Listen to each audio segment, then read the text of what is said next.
Halo teman-teman semua, kembali lagi bersama Developer Awam di sini. Di video kali ini kita akan bahas tentang package kita, yaitu data table Livewire. Di sini untuk data table Livewire-nya kita baru saja rilis update, itu versi 1.3 ya teman-teman ya. Di sini apa aja fitur barunya? Yang pertama itu ada fitur baru untuk ekspor ke Excel dan PDF formatnya. Jadi kita bisa melakukan ekspor data dari data table-nya kita berupa Excel dan PDF. Dan kemudian sini kita juga menambahkan satu fitur, yaitu support untuk custom param untuk scope-nya. Jadi sekarang scope-nya kita untuk modelnya kita support untuk memasukkan parameternya sesuai dengan kebutuhannya kita. Oke? Bagaimana atau apa saja fitur barunya? Kita langsung saja.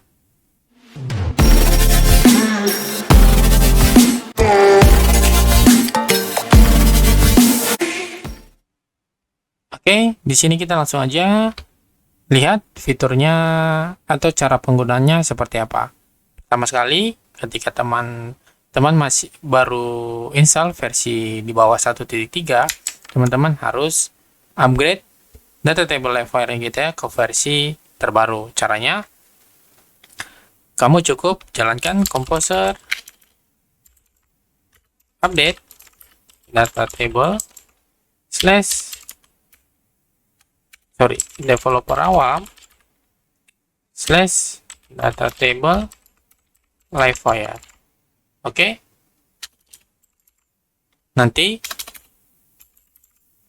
setelah teman-teman upgrade ya teman-teman ya, bukan upgrade. Oke, seperti ini. Jadi kamu harus upgrade dulu package default data table kamu ke versi yang terbaru. Caranya seperti ini. Kita upgrade. Oke, kita upgrade seperti ini.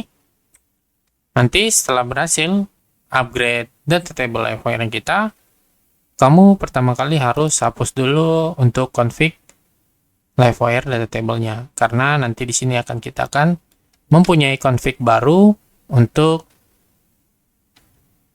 bagian ekspor dan impornya. Oke, caranya ini kamu hapus dulu. Setelah itu kamu tinggal jalankan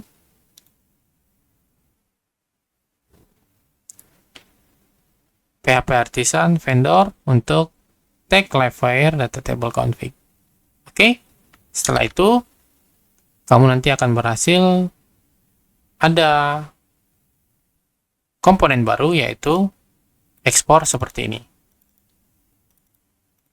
Oke, jadi ini adalah fitur pertama yang tersedia di package baru data table-nya kita. Di sini kita mempunyai ekspornya. Di sini kamu bisa kasih option apakah dia enable true or false. Oke.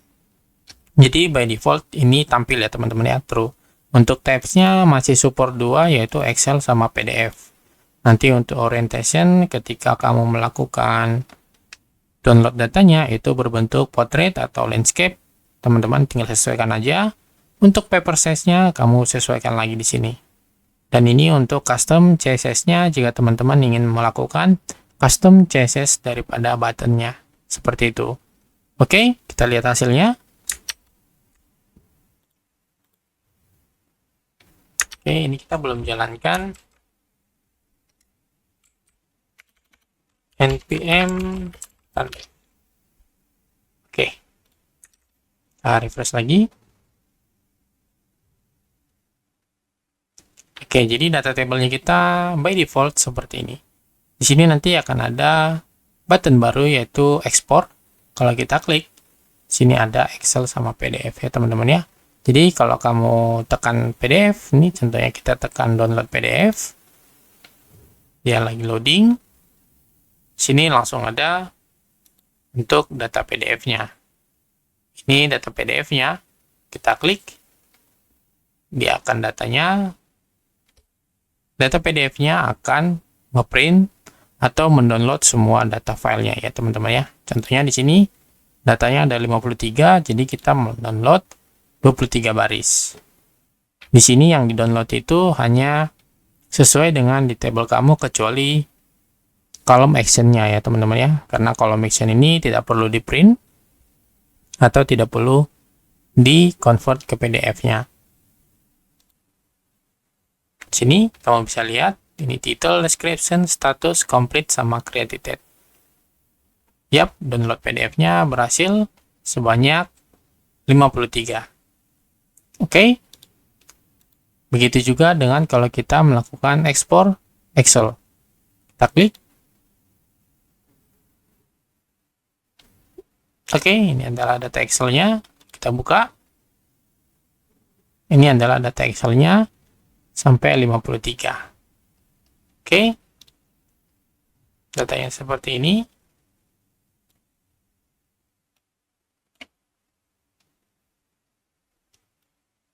Status pending, complete yes no, created ad-nya. Seperti itu teman-teman. Oke, jadi itu adalah fitur baru di package data table levelnya kita. Dan selanjutnya fitur barunya adalah di page option-nya kita nambahkan show all record. Jadi kita bisa menampilkan semua record yang ada di dalam datanya kita. Di page sebelumnya kita hanya sampai 100 saja per page-nya, dan sini ada kita bisa menampilkan seluruh row-nya seperti itu. Nah, ini kamu bisa nyalain dengan di bagian per page option, kamu bisa membuat option di sini adalah all. Seperti itu ya teman-teman ya. Nanti ketika kamu kasih option all, by default dia akan tampil show all record. Tapi kalau seandainya kamu tidak buat, cukup seperti ini aja. Sini tidak ada show all record. Seperti itu. Jadi, sini ketika kita tambahkan all, kita refresh lagi. By default ini 10 ya teman-teman ya. Jadi kalau kita pilih show all record, itu berarti kita menampilkan 53 datanya. Oke, contohnya kita klik. Kita bisa lihat. Yap, kita menampilkan seluruh datanya.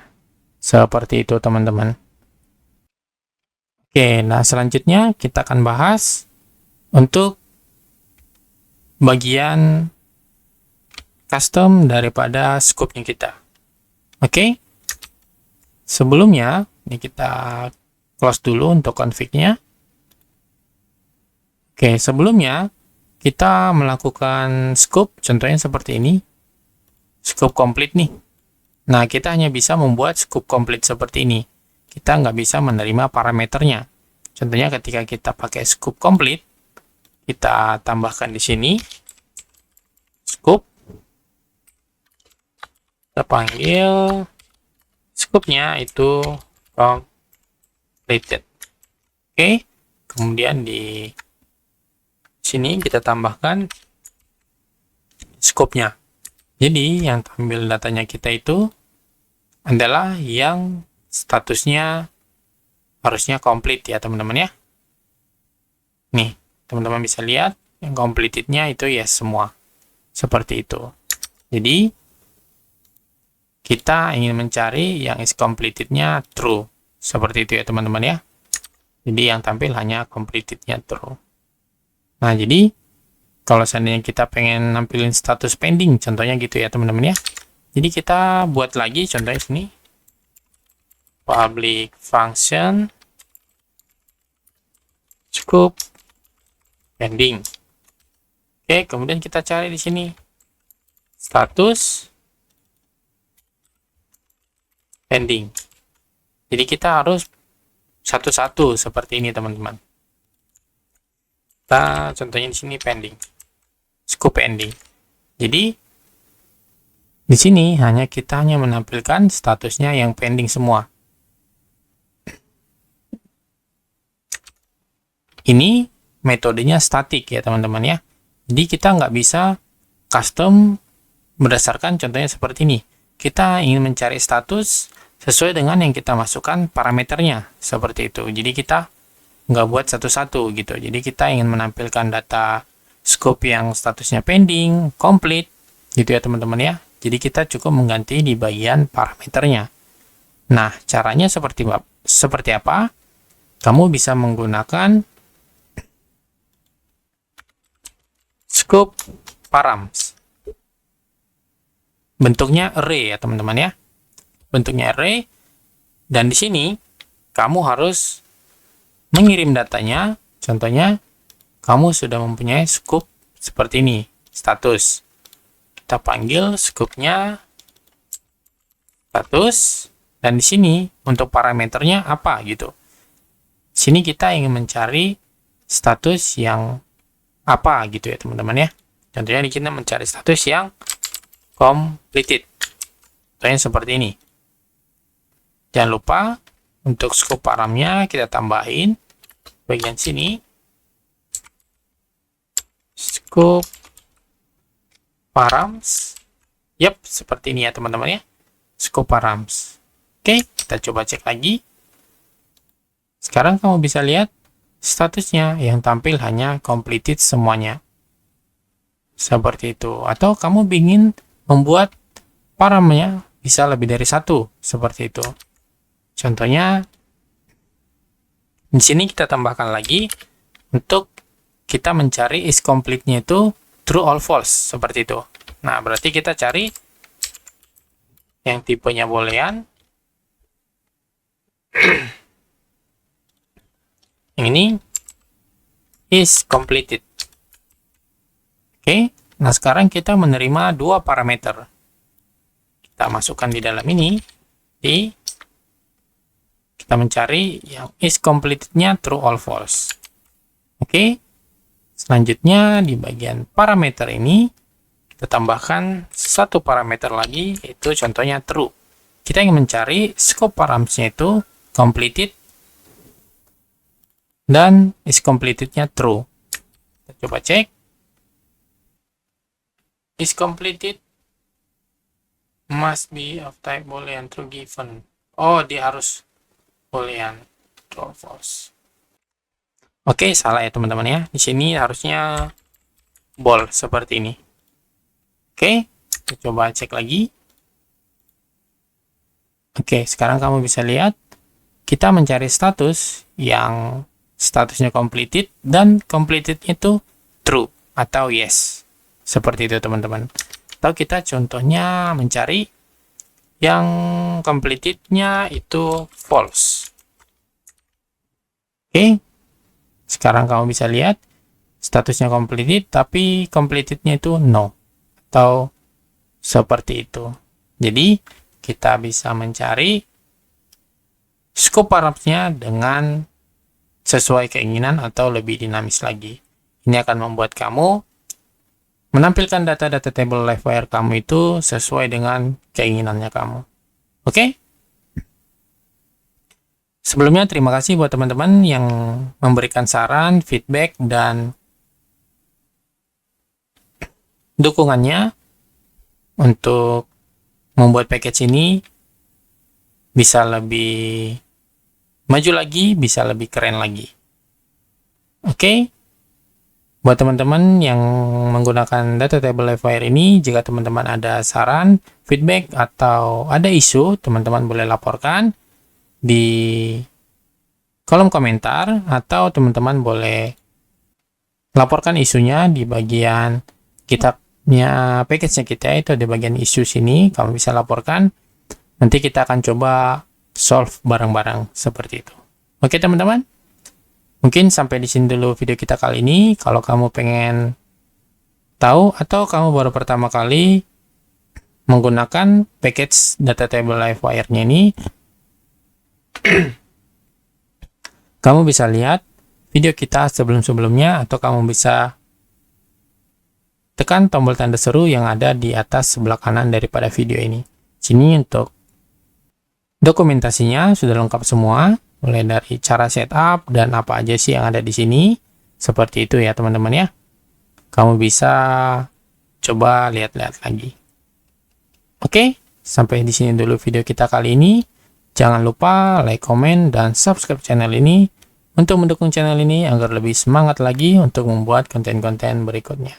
Sampai jumpa di video selanjutnya. Salam developer.